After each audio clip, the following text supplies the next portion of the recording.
Empty your pockets, Preston said loud enough for the whole restaurant to hear. The money clip lay on the white linen like a verdict. $5,000, a canvas tote, a waitress standing still. He smiled. He loved this part, the breaking. He didn't see the chrome reflection behind him, didn't notice the tablet recording, didn't realize the game had already flipped. He thought he was framing a thief. He was testifying against himself. Call the police, he added. She tilted her head. Before you do, she said softly, you might want to watch yourself. And for the first time all night, the Titan stopped talking. The rain in Manhattan didn't wash away the grime. It just made the city shine like cheap jewelry. Inside the climate-controlled cabin of his Maybach, Preston Caldwell didn't feel the humidity. He was busy adjusting the cuffs of his bespoke Bion suit, staring at the screen of his tablet, with the cold detachment of a reptile sunning itself on a rock. Listen to me, Arthur. Preston said, his voice a low, growly rumble that usually signaled the end of someone's career. I don't care if the Regulatory Commission is sniffing around. If the merger doesn't close by Friday, you're not just fired. I will ensure you never manage so much as a lemonade stand in this hemisphere again. He tapped the screen, ending the call before Arthur could stammer an apology. Preston sighed, rubbing his temples. It was exhausting being the only competent person in a city of 8 million parasites. At 45, Preston was a titan of private equity. He didn't just buy companies. He gutted them, stripped them for parts, and sold the scraps for profit. To him, life was a series of transactions. Relationships were assets or liabilities. People were either useful or redundant. And tonight, he was in a foul mood. The car glided to a stop in front of L'Obsidian, a French restaurant in Tribeca, so exclusive that having a reservation was less about money and more about bloodlines. The valet opened the door, bowing his head. Preston stepped out, ignoring the man's greeting, and marched toward the heavy oak doors. He had a theory about power. He believed that 99% of the population were sheep desperate to be led, desperate to be told what to do, and easily manipulated by fear or greed. He often entertained himself by testing this theory on the little people dorm and valet, and especially waitstaff. He called it the Caldwell Aptitude Test. It was a cruel game where he would manufacture a conflict or a temptation just to watch them crumble. Tonight, he needed a win. The deal with the pharmaceutical merger was shaky, and he needed to feel in control. Inside the restaurant was a sanctuary of soft amber lighting velvet bunkets and the hushed clinking of silver against bone china. The air smelled of truffle oil and old money. Claude the maître froze when he saw Preston. Claude was a man of immense composure, usually unflappable, but Preston Caldwell was a client who could have the restaurant's lease revoked with a phone call. Mr. Caldwell, Claude said, rushing forward, a sheen of sweat already forming on his upper lip. We weren't expecting you until 8. Your table is being prepared. I don't want my usual table, Claude. Preston cut him off his eyes, scanning the room. He spotted a booth in the corner, secluded, offering a panoramic view of the dining floor. The power seat. It was currently being set for a party of 4. I want that one. But sir, that is reserved for the senator. And his Preston turned his gaze on Claude. It was a look devoid of anger, which made it terrifying. It was the look a butcher gives a side of beef. Do I look like I care about a state senator? Claude moved them. Claude swallowed hard. Right away, Ms. Caldwell. Immediately, Preston walked to the table, not waiting for it to be cleared. He sat down, watching the busboys scramble to remove the extra settings. He felt a small dopamine hit. This was how the world worked. The strong ate the weak scrambled. He checked his Rolex of vintage Daytona worth more than the waitstaff's combined annual salaries. He was meeting a potential partner, a young tech mogul named Jared Vance. Later that evening, for the next hour, he was alone. Clear his throat. Ideally, he wanted a waiter. He could bully someone nervous, someone he could break just to vent his frustration. Claude. Preston snapped his fingers without looking up. The maître reappeared instantly. Send me your sharpest server.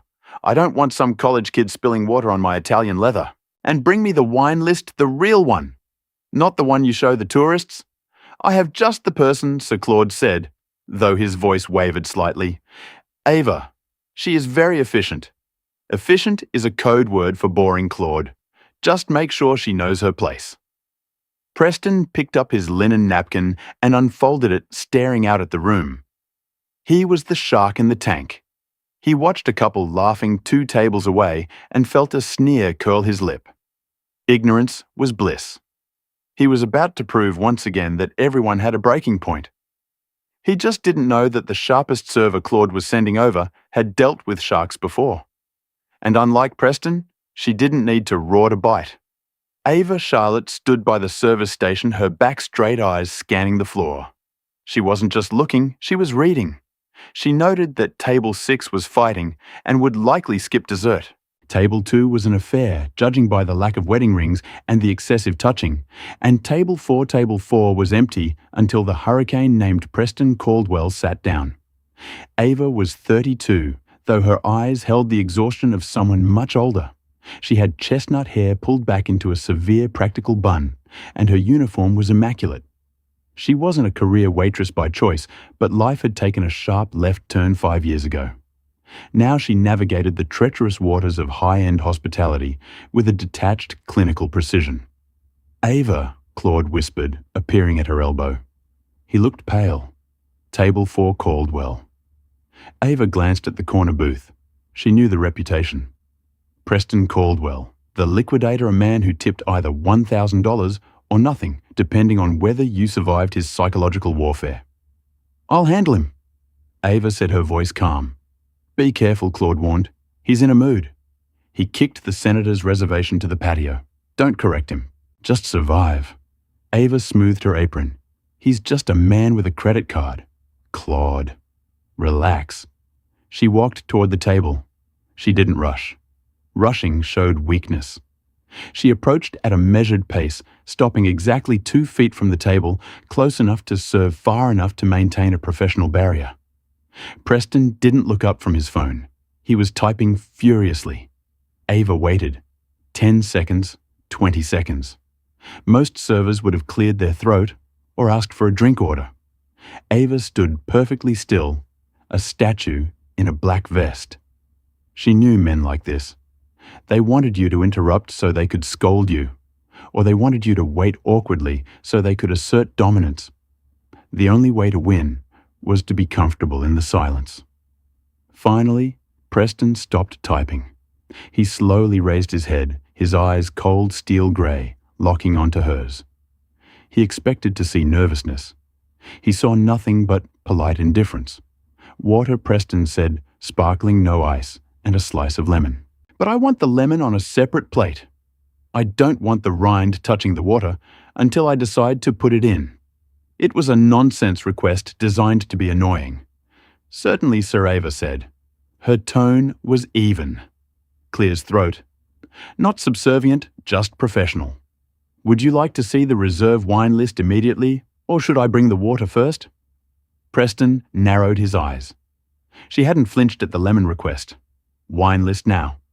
She produced the leather-bound book from under her arm and placed it gently before him. She didn't leave. Preston flipped the book open. He decided to run the first test.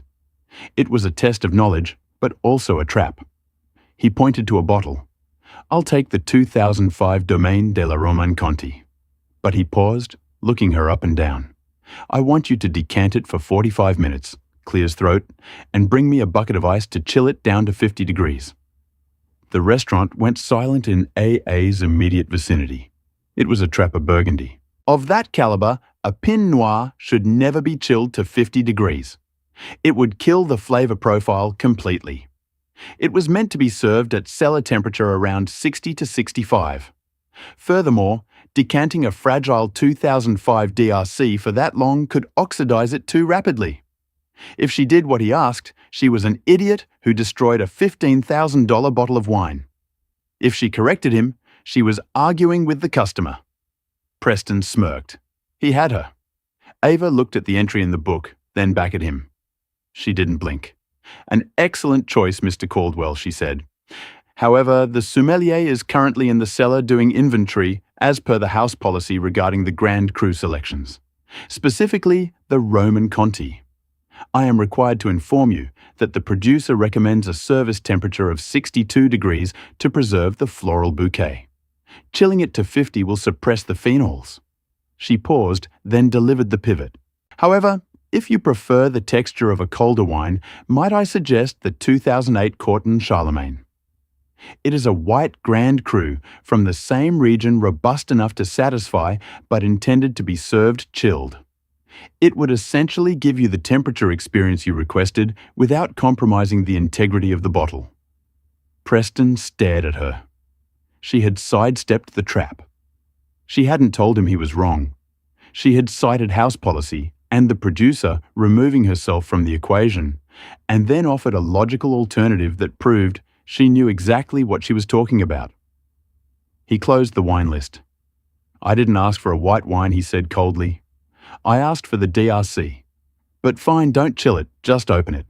And don't decant it, just pour it. Very good, sir." "And Ava." "Yes, Mr. Caldwell. You think you're smart, don't you?" Ava offered a microscopic smile. "I think I'm a waitress, sir. I'm just trying to ensure you get what you pay for." She turned to leave. "Wait," Preston commanded. She stopped. "I'm expecting a guest, Mr. Vance. When he arrives, bring him here immediately."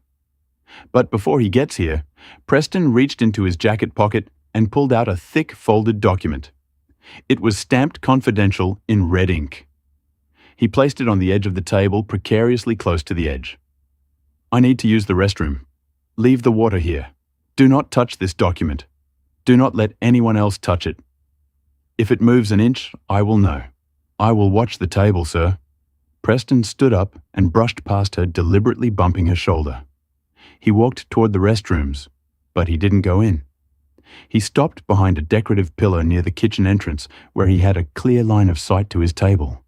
This was test number 2, the integrity trap. He watched as Ava returned with the water tray. She set the glass down. She set the plate with the lemon down. The document was right there. The header was visible. It contained the acquisition price of the pharmaceutical merger information worth millions on the stock market if used for insider trading. Most people couldn't resist a glance, just a peek. He watched Ava. She poured the water. Her eyes didn't drift to the paper. She adjusted the cutlery. She didn't look. She's good, Preston thought. Or she's waiting for me to be gone longer. Suddenly, a busboy, a clumsy kid named Leo, rushed past the table with a tray of dirty dishes. He clipped the edge of Preston's table. The vibration sent the heavy document sliding. It fell off the table.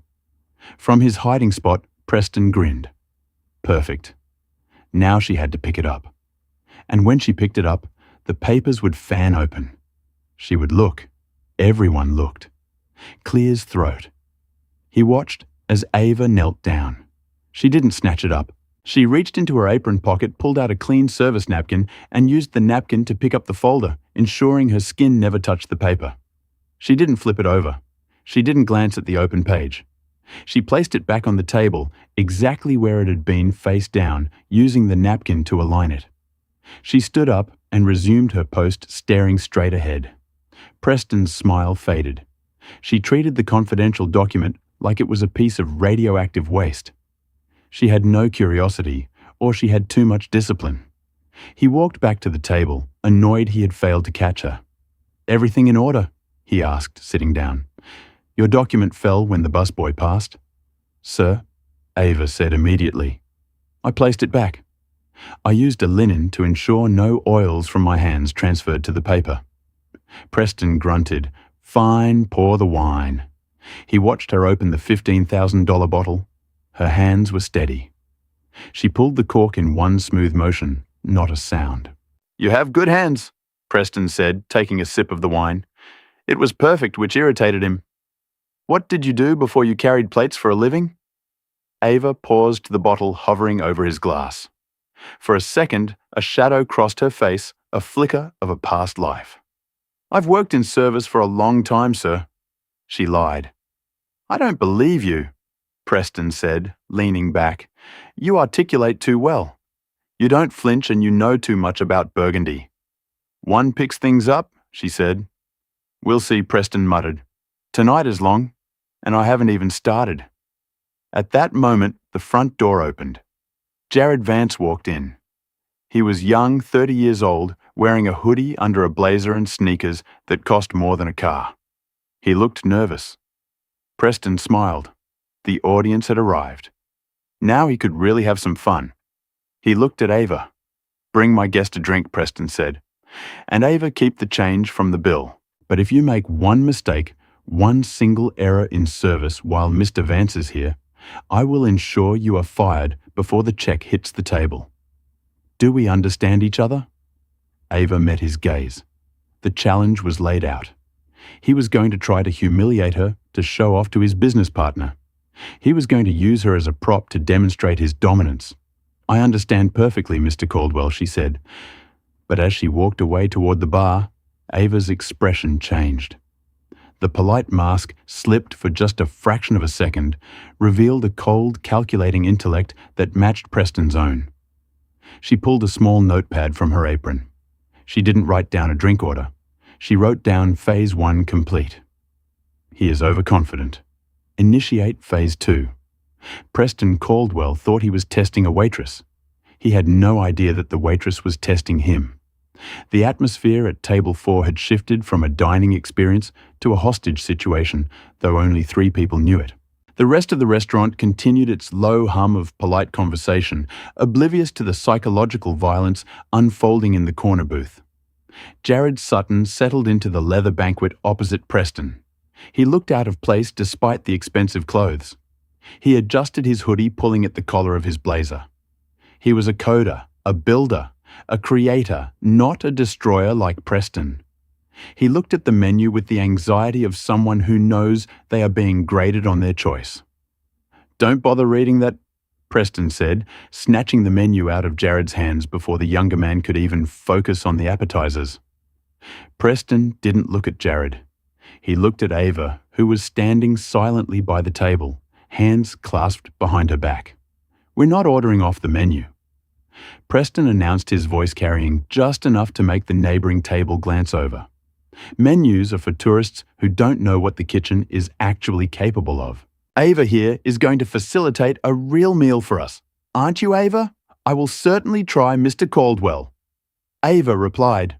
Her face was a mask of serene patience. Good, Preston sneered. Now listen carefully for Mr. Sutton. Bring the escargots to Borgona, but tell the chef to substitute the garlic butter for a truffle reduction. He has a sensitive stomach, and garlic is peasant food anyway. And for me, Preston leaned back, crossing his legs. He tapped his chin, feigning deep thought. This was the trap. He was about to order a ghost dish, something that hadn't been on the menu at L'Obsidian for 7 years. Something incredibly difficult to execute during a dinner rush. I want the canard à la presse, Preston said, a wicked glint in his eye. But I want it prepared tableside, and I want the sauce bound with the duck's liver, not the foie gras. I know Chef Antoine stopped serving it in 2016 because it was too labor-intensive, but surely for a client of my stature, he can make an exception. Jared looked uncomfortable. Preston? I'm really fine with just a steak or quiet Jared. Preston snapped, not breaking eye contact with Ava. Well, Ava, do you need to run to the kitchen and ask permission? Or do you know enough about this restaurant to know that the duck press is currently broken? He was baiting her. He knew the antique silver duck press was purely decorative, now sitting on a mantel in the private dining room. If she went to the kitchen, she looked incompetent. If she said yes, she'd have to admit failure later. If she said no, she was refusing a VIP. Ava didn't move. She didn't look at the kitchen. She looked directly at Preston's tie, a crimson silk power tie, and spoke with a voice like cool water flowing over jagged rocks. The silver press is indeed retired, Mr. Caldwell, Ava said softly. However, Chef Antoine has a reserve press in the back pantry, a cast iron model he uses for private testing. He keeps it for the lèvre or la la. If I ask him to prepare the canard for you, it will take 45 minutes. During that time, the blood from the carcass must not coagulate, so the kitchen will have to stop the line to handle the extraction immediately. Preston raised an eyebrow. She knew about the spare press. Ava continued, her voice dropping a decibel, becoming almost conspiratorial. However, sir, the ducks we received this morning are from the Hudson Valley, not the Shaolanzes region of France. The blood content is lower. If we press them, the sauce will be thin, perhaps a bit metallic. It won't have that velvety richness you are used to. I would hate for you to wait 45 minutes for a sauce that is merely acceptable rather than exceptional. It would be beneath you. It was a master stroke. She hadn't said no. She hadn't said I can't. She had said I can. But the quality isn't good enough for a man of your taste. She had used his own ego against him. Preston's jaw tightened. He knew she was maneuvering him, but the logic was sound. If he insisted, and the dish was bad, he looked like a fool. If he agreed, he was following her lead. Fine, Preston spat, waving his hand dismissively. Spare me the lecture on poultry hematology. Bring us the shadow bion for 2 rare. If it's medium rare, I'm sending it back. And bring the appetizers I mentioned for Jared. And for your appetizer, sir, I'm not hungry for starters. Just bring more wine. Very good. As Ava turned to leave, Preston decided to fire a parting shot. He couldn't let her win the exchange completely. Oh, and Ava. She stopped and turned. Change the water glasses. This one has a smudge on the rim. It's disgusting. It looks like someone's lip print. The glass was pristine. Ava knew it. Jared knew it. Preston knew it. Ava walked back to the table. She picked up the glass by the stem. She held it up to the light, inspecting it with theatrical seriousness. My apologies, Mr. Caldwell, she said. You are quite right. Inexcusable. She replaced the glass with a fresh one from her tray. As she set it down, she leaned in slightly, just enough to be heard only by him. I've ensured this one was polished with a lint-free silk cloth, sir, to ensure maximum clarity for your observations. She walked away before he could respond. Preston watched her go, a strange feeling gnawing at his gut. It wasn't attraction. It was the unsettling sensation of a predator realizing the gazelle has stopped running and started watching.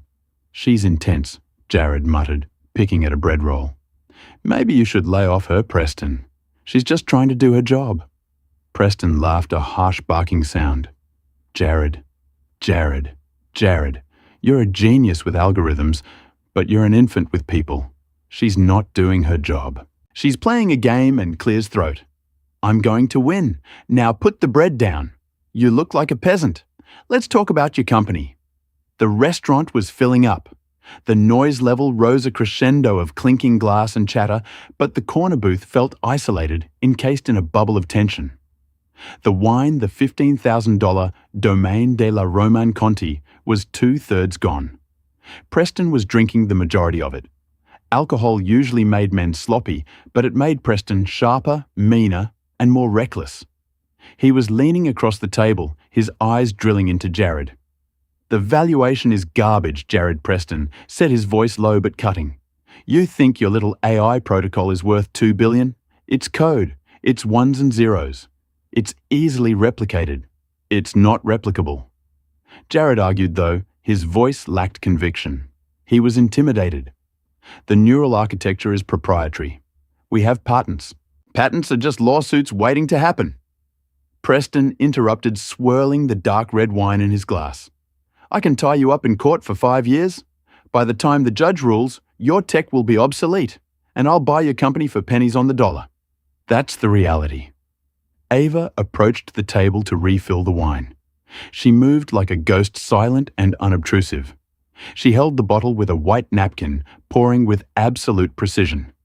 She was invisible to them, or at least Preston thought she was. I'm offering you a lifeline. Preston continued, ignoring the waitress standing 6 in from his elbow. I'll give you $600 million cash. You walk away. You buy a tailored suit. You buy a house in the Hamptons. And you stop pretending you're a CEO. You're a coder, Jared. Let the big boys handle the business.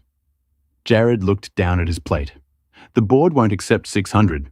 We have an offer from KKR for 900. Preston slammed his hand on the table. The silverware jumped. Ava didn't flinch. She finished the pour and lifted the bottle with a twist of the wrist to prevent a drip. "KR is bluffing," Preston shouted, drawing looks from nearby tables. "They don't have the liquidity. I know their books. They're over-leveraged in Asian real estate. I'm the only real money on the table, Jared. Don't be stupid." Ava stepped back, placing the bottle in the coaster. She should have walked away, but she lingered for a fraction of a second, her eyes fixed on the tablecloth. Preston noticed. He turned his head slowly, his eyes bloodshot and narrowed. The alcohol was stripping away his filter. "What are you looking at?" Preston hissed at her. "Do you have an opinion on leveraged buyouts, H? Do you have some insight from your vast experience carrying trays of food?" Jared looked mortified. "Preston, stop. No, I want to know." Preston said, his voice dripping with venom. He turned his body fully toward Ava, boxing her in.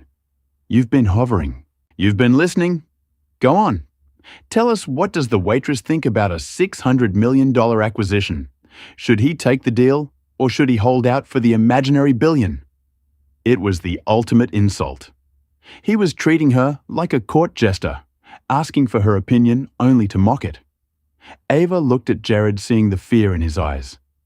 Then she looked at Preston. Her expression changed. The professional mask didn't fall, but it hardened. The warmth vanished from her eyes, replaced by a cold, calculating intellect that mirrored Preston's own. "I think," Ava said, her voice clear and steady, "that if KKR is over-leveraged in Asian real estate, as you say, it would be public record in their quarterly filings. But their Q3 report showed a divestment from the Shanghai market and a heavy reinvestment in domestic logistics. So they likely do have the liquidity." Silence. Absolute, suffocating silence. Preston's mouth opened slightly. Jared looked up, eyes wide. Ava wasn't done. Furthermore, she continued, her tone conversational, as if discussing the weather. "If you are offering $600 million cash, that implies you are moving liquid assets from your offshore holdings, likely the Cayman accounts you use to dodge the capital gains tax. But with the new IRS transparency regulations that kicked in last month, moving that amount of cash quickly would trigger a red flag. So you don't actually have the cash ready, Mr. Caldwell. You would need at least 30 days to liquidate your positions in, let's guess, municipal bonds, which means your offer isn't immediate. It's contingent." She clasped her hands in front of her apron. "So if I were Mr. Sutton," she said, glancing at the young tech mogul, "I would ask for a proof of funds letter dated within the last 48 hours before I even considered declining KKR. But of course, I'm just a waitress. Would you like some fresh cracked pepper on your steak?" Sir Preston sat frozen. His brain was misfiring. It wasn't just that she knew financial terms. She knew strategy. She knew the specific market moves of his competitors. She knew the tax laws. "Who are you?" Preston whispered. The arrogance was gone, replaced by a sudden sharp paranoia. "How do you know about KR's Q3 report?" "I read, sir," Ava said simply. "I find the financial section of the Times much more interesting than the sports section." Pepper Preston stared at her. He felt exposed. He felt like he had been walking around naked and hadn't realized it until now. This wasn't a waitress. This was something else. A spy plant, or something worse. Someone he had underestimated. No, Pepper Preston croaked. "Very good." Ava turned and walked away. Jared watched her go, then looked back at Preston. A slow smile spread across the younger man's face. The dynamic had shifted. Preston wasn't the invincible titan anymore. He had just been fact-checked by the starve. "She's right, isn't she?" Jared asked, his voice stronger now. "You don't have the cash ready." Preston picked up his wine glass, his hand shaking slightly. He downed the rest of the contents in one gulp. He needed to regain control. He needed to crush this woman. He couldn't let a servant dismantle his business deal with a few sentences. He signaled for the maître. Claude rushed over, sensing the tension. "Mercier Caldwell is everything to your satisfaction." Claude Preston said, his voice low and dangerous. "That waitress Ava, I want to know who she is. I want her last name. I want to know where she came from. She is Ava Charlotte, sir. She has been with us for 6 months. She is quiet, hard-working. She's a liar, Preston muttered. She's a corporate spy, I'm sure of it. Nobody knows that much about liquidity ratios and clears tables for minimum wage. Sir Claude looked confused. Never mind. Preston snapped. Just bring the check. I want to get out of here. But first, Preston's eyes darted to the coat check, then back to the table. A cruel idea formed in his mind. He had tried to outsmart her with wine. He had tried to intimidate her with silence. She had parried both. Now he was going to frame her. He was going to destroy her. He reached into his jacket pocket and pulled out his money clip. It was a platinum clip holding a stack of $100 bills, at least $5,000. Jared, Preston said, standing up. I'm going to the restroom for real this time. When I come back, we're going to settle this deal. Preston, I don't think I'm not done. Preston hissed. He walked towards the restroom, but, clear his throat, as he passed the service station, he saw Ava's purse. It was tucked on a small shelf underneath the computer terminal where the servers punched in orders. It was a breach of protocol to have personal items there, but it was busy, and she had likely left it in a rush. Preston looked around. The corridor was empty for a second. With the sleight of hand of a magician, he dropped his platinum money clip cash and all into the open tote bag that belonged to Ava. He walked into the restroom, washed his hands, and looked at himself in the mirror. Checkmate, he whispered to his reflection. He wasn't going to fire her for incompetence. He was going to have her arrested for theft. He would humiliate her in front of the entire restaurant, in front of Jared, in front of the police. He would prove that she was just a common thief no matter how much she knew about KKR. He walked back to the table, sat down, and waited for the screams to start. The mood in the restaurant had shifted. What was once a hum of convivial dining had curdled into an awkward, heavy silence. The tension radiating from table 4 was palpable, like the static in the air before a lightning strike. Preston Caldwell sat back in his chair, his heart hammering against his ribs.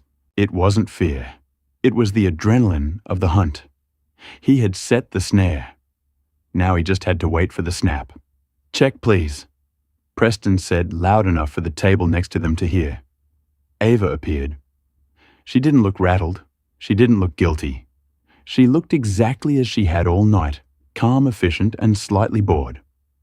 She placed the small leather folder on the table. Preston ignored it.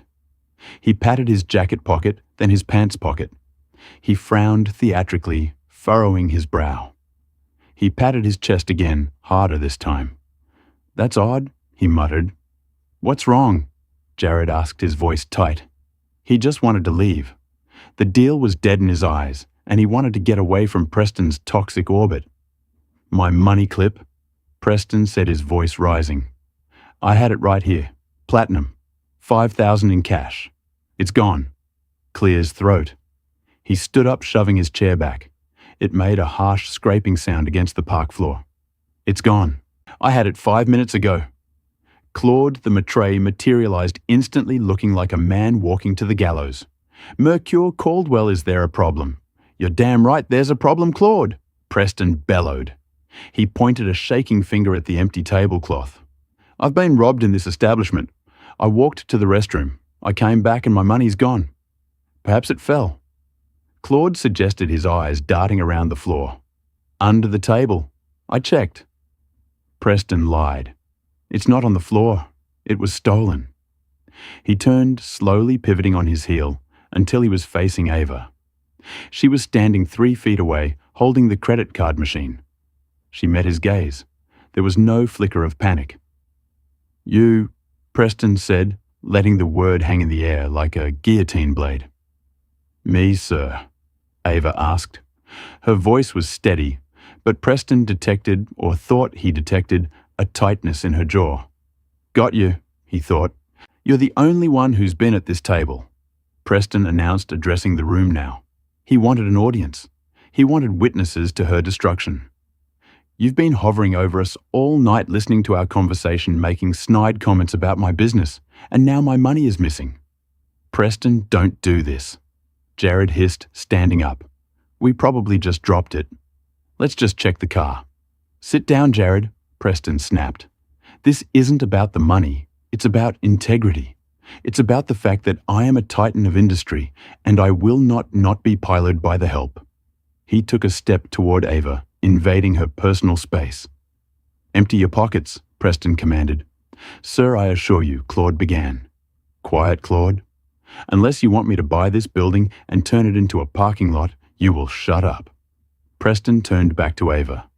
I saw your bag over there under the service station. A breach of health code, isn't it? Storing personal items in a food service area. Ava didn't move. She held the credit card machine against her chest like a shield. I did not take your money, Mr. Caldwell, she said quietly. If you lost it, we can check the security cameras. Preston smiled internally. She thinks she's bluffing me. He knew where the cameras were. The dining room had them, but the service corridor where he dropped the clip into her bag was a blind spot blocked by a large decorative fern and the pillar. He had checked the angles when he walked in. He was thorough. We don't need cameras, Preston said. We need to check that bag right now. Bring it here. I cannot allow you to search my personal property without a warrant. Ava said it was the correct legal defense, but to the onlookers, it sounded like guilt. Aha! Preston shouted. Refusal the refuge of the guilty. He looked at Claude. Bring me her bag, Claude, or I call the police right now. And if the police come, they won't just search her bag. They'll search her locker. They'll run her prints. They'll find out whatever else she's hiding. And looking at her, Preston snared, looking her up and down. I'm guessing she's hiding a lot. Maybe a drug habit, maybe a warrant in another state. The restaurant was deadly silent. Diners had put down their forks. This was theatre brutal and raw. Claude looked at Ava, his eyes pleading. Just do it so he leaves. Ava looked at Preston. She sighed a long, weary exhalation. She walked over to the service station. She picked up her worn canvas tote bag. It was cheap frayed at the handles, a stark contrast to Preston's bronze suit. She walked back to the table and placed the bag on the white linen. Satisfied? She asked. Not yet, Preston said. He reached out, grabbed the bottom of the bag, and upended it. The contents of Ava's life spilled onto the table. A stick of lip balm, a dog-eared paperback copy of Meditations by Marcus Aurelius, a set of keys with a small keychain of a globe, a spare hair tie, a wallet, and with a heavy metallic thud, a platinum money clip holding a thick stack of $100 bills. The sound echoed in the silent room. Preston let out a laugh that was half triumph, half bark. He pointed at the clip. There it is, he shouted. There it is, caught red-handed. He turned to the room, spreading his arms wide. You see, you all see the arrogance. She lectures me on finance. She acts like she's better than her station, and she's nothing but a common pickpocket. Jared looked down at the table, his face pale. He looked at Ava with a mixture of pity and disappointment. Ava, why Claude put his face in his hands. Ava, you are terminated immediately. Please just go. Preston felt a surge of euphoria. This was better than closing the merger. He had broken her. He had proven that he was the superior intellect, the alpha. He reached for his phone. No, she's not just going. Preston said, dialing 911. I'm pressing charges. I want her in handcuffs. I want her mugs shot on the internet by morning. Mr. Caldwell. The voice cut through Preston's euphoria like a razor. It wasn't the voice of a defeated waitress. It was the voice of the woman who had analyzed the KKR deal. It was cold, authoritative, and terrifyingly calm. Ava hadn't moved. She hadn't flinched when the money fell out. She was standing perfectly still, her hands clasped loosely in front of her. Before you hit send on that call, Ava said, you might want to check the timestamp on the video currently uploading to the cloud. Preston froze his thumb, hovering over the call button. What are you talking about? Ava gestured vaguely to the service station where her bag had been. You are a very observant man, Mr. Caldwell. You noticed the cameras in the dining room. You noticed the fern blocking the angle to the service corridor. You calculated the blind spot perfectly. She took a slow step toward him. But you missed the espresso machine. Preston frowned. The what? The La Marzocco GB5 espresso machine behind the service counter. Ava explained, her voice dropping into that lecturing tone he hated so much. It has a highly polished chrome back panel. It acts as a perfect mirror. And directly facing that mirror on the shelf above the register is my tablet, the one I use to track inventory. She reached into her apron pocket and pulled out a smartphone. She tapped the screen once and turned it around to face him. On the screen was a grainy but unmistakable video. It showed the reflection in the chrome machine. It showed Preston Caldwell walking by. It showed him pausing. It showed him pulling the money clip from his pocket. It showed him dropping it into the canvas bag. Preston's mouth went dry. The blood drained from his face so fast he felt dizzy. "I saw you do it," Ava said softly. "I was standing at the pass waiting for your steak. I saw you in the reflection. I could have moved the bag. I could have stopped you, but I was curious." "Curious," Preston whispered. "I wanted to see how far you would go," she said. "I wanted to see if a man of your supposed stature was truly this small." She tapped the phone screen again. "This video has already been backed up to an external server. So even if you smash this phone, the evidence exists. Attempting to frame someone for a felony is a serious crime, Mr. Caldwell. Filing a false police report is another, and doing it to a member of the service staff. The PR nightmare alone would tank your stock price by morning." Preston looked around. The diners were no longer looking at Ava with suspicion. They were looking at him with disgust.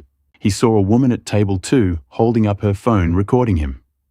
The trap had snapped, but his leg was the one caught in the iron teeth. How Preston stammered. Who are you?" Ava reached down to the table. She ignored the money clip. She picked up the dog-eared copy of Meditations. She dusted off the cover. "You asked me earlier what I did before I carried plates," she said. "And I told you I've worked in service for a long time. That was true, but I didn't tell you whom I served." She looked him dead in the eye. 10 years ago, I was the chief risk officer for Sterling Harrow. Does that name ring a bell? Preston stumbled back as if he'd been punched. Sterling Harrow, the legendary quant fund that had predicted the housing crash, made billions and then dissolved overnight when the partners retired. It was the holy grail of financial firms. The people who worked there were considered wizards. "You're Ava Charlotte." Preston murmured, his brain finally making the connection. "Ava J. Moore, the ice queen of Sterling Harrow." "I retired," Ava said, a small wry smile touching her lips. "I made enough money to buy this city block, Mr. Caldwell. But I got bored, and I realized I hated people like you. People who treat finance like a weapon, and people like pawns. So I took a job where I could work with my hands, clear my head, and serve people who actually appreciate the food." She stepped closer, her voice turning hard as diamond. "I have a net worth that makes yours look like a rounding error. I don't need your $5,000, but you need to pick it up, put it back in your pocket, and leave my restaurant immediately." She pointed to the door. "And, Mr. Caldwell?" Preston looked at her, stripped of his dignity, his ego, and his power. "Yes, if you ever come back here," Ava whispered. "I won't just embarrass you. I will short your stock. I will expose your offshore accounts, and I will buy your company just to fire you. Do we understand each other?" Preston didn't speak. He couldn't. He grabbed the money clip with a trembling hand, didn't even look at Jared, and bolted for the door. The restaurant erupted into applause. The applause that had erupted in Lobson didn't last long. It quickly faded into a stunned, reverent silence as the reality of what had just happened settled over the dining room. Preston Caldwell, the Titan of Wall Street, had fled like a frightened child. Ava didn't clear his throat bow. She didn't smile at the audience. She simply picked up her canvas bag, placed the lip balm and the book back inside, and tucked it back under the service station. Then she smoothed her apron and turned back to table 4. Jared Sutton was still sitting there. He looked like a man who had just survived a plane crash, shaken pale, but miraculously alive. He stared at the empty chair where Preston had been, then slowly looked up at Ava. "You really are her," Jared whispered. his voice trembling with a mix of awe and disbelief.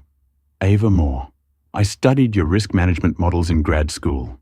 You predicted the 08 crash within 3 days of the actual event. Ava picked up the empty wine bottle, the $15,000 Roman Conti that Preston had barely tasted. She placed it on her tray with a quiet clink. That was a lifetime ago, Jared, she said, her voice softening.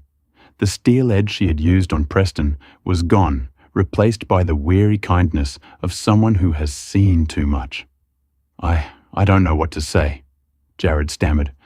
I was going to sign the deal tonight. I was going to let him buy my life's work for $600 million because I was scared. I thought he was the smartest man in the room. Ava stopped wiping the table. She looked Jared in the eye. Intelligence isn't about how loud you shout or how expensive your suit is. She said, Preston Caldwell is a gambler who thinks he's a grandmaster. He plays on fear. He saw you were young. He saw you were nervous. And he tried to bluff you.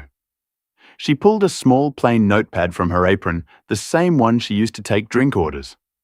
She scribbled a name and a phone number on it, tore off the page, and slid it across the table to him.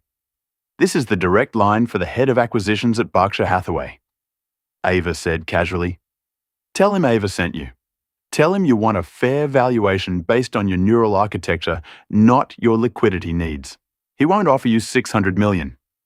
Jared looked at the paper, then back at her, wide-eyed. He won't? No, Ava said, picking up the tray. He'll offer you $1.2 billion and he'll let you stay on as CEO. Jared's jaw dropped. He stood up, clutching the piece of paper like it was a winning lottery ticket. Why help me? Clear's throat. I sat here and watched him treat you like dirt. Because you were polite, Ava said, simply. You said please when you asked for water. You looked uncomfortable when he was cruel. You have a conscience, Jared. That's a liability in Preston's world. But it's an asset in mine. She turned to leave, but Claude the Maitreyi was standing there. He looked terrified, wringing his hands. Ava Claude whispered, I am so sorry. I didn't know. If I had known who you were, I never would have let him speak to you like that. Please don't buy the building. I love this job. Ava laughed, a genuine warm sound that broke the last of the tension in the room. Relax, Claude. I'm not going to buy the building. I like being a waitress. It's honest work. The stakes are lower. If I drop a plate, it's just broken china. In my old job, if I dropped the ball, people lost their homes. She patted Claude on the shoulder and walked toward the kitchen. Now, if you'll excuse me, table 6 is waiting for their soul. And if it collapses, then we'll have a real crisis. Jared watched her disappear through the swinging kitchen doors. He looked down at the paper in his hand, then at the empty chair opposite him. He realized that the smartest person in the room hadn't been the billionaire in the bespoke suit, nor the tech genius in the hoodie. It was the woman who refilled the water. Preston Caldwell walked into that restaurant believing that power was a currency solely defined by net worth. He thought he could measure a person's value by their job title and their bank account. He treated Ava not as a human being, but as a prop in his own ego-driven play. But he made the classic mistake of the arrogant. He assumed that silence was submission and that service was servitude. AA's victory wasn't just about revealing her secret identity. It was about exposing Preston's hollow character. She proved that true intelligence is quiet, observant, and humble. While Preston was busy playing checkers trying to humiliate a waitress for sport, Ava was playing 4D chess, dismantling his entire business strategy while clearing the crumbs from his table. In the end, the liquidator was liquidated by the very person he thought was beneath him. And that is the story of how a billionaire got served a slice of humble pie he'll never forget. It just goes to show you never truly know who you're talking to. So it pays to be kind. What would you have done if you were in AA's shoes? Would you have revealed your identity earlier, or was waiting until the end? The perfect revenge. Let me know your thoughts in the comments below. If you enjoyed this story and want to hear more tales of instant karma and justice, please hit that like button. It really helps the channel. And don't forget to subscribe and ring the bell so you never miss a new story. Thanks for watching, and I'll see you in the next one.